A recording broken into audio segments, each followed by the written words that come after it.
ইন্না ইন্না ইন্না আ'তাইনাকাল কাউসার। আলহামদুলিল্লাহ, এখন বর্তমানে আছি আল হিকমা মডার্ন মাদ্রাসা। আপনারা জানেন আপনাদের ভালোবাসা নিয়ে আজকে 3 মাস রানিং আমাদের আল হিকমা মডার্ন মাদ্রাসা। সাথে আছে, একটু কাছে আসো, কথা টানবে না।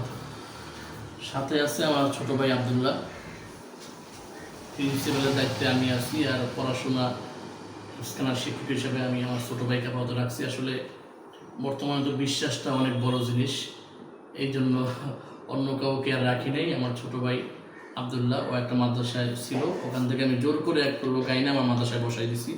তো আলহামদুলিল্লাহ, এই যে ছাত্ররা দেখতেছেন, মাত্র 1 মাসের ভিতরে আলহামদুলিল্লাহ কায়দা শেষ করে, একদম ফুল রিভাইজ দিয়ে কায়দা শেষ করে এখন আলহামদুলিল্লাহ আজকে আমপাড়া নেবে। এমনকি কয়েকটা সূরাও মুখস্থ করছে, নাকি কয়েকটা সূরাও আলহামদুলিল্লাহ মুখস্থ হয়ে গেছে আলহামদুলিল্লাহ। মানে শুনে খুব খুশি লাগলো, নিজের মাদ্রাসায় যখন একটা ভালো কিছু শুনি আসলে নিজের কাছে ভালো লাগে। সবাই দোয়া করবেন আমাদের জন্য। এই মাদ্রাসা আলহামদুলিল্লাহ আমাদের 3 মাসের ভিতরে প্রায় 15 জন ছাত্র হয়ে গেছে আলহামদুলিল্লাহ। এই মাদ্রাসা যেন একদিন আল্লাহ অনেক বড় হয়, আল্লাহ তাআলা যেন কবুল করে। আমাদের জন্য সকলে দোয়া করবেন, আল হিকমা মডার্ন মাদ্রাসার জন্য সকলে দোয়া করবেন। আসসালামু আলাইকুম।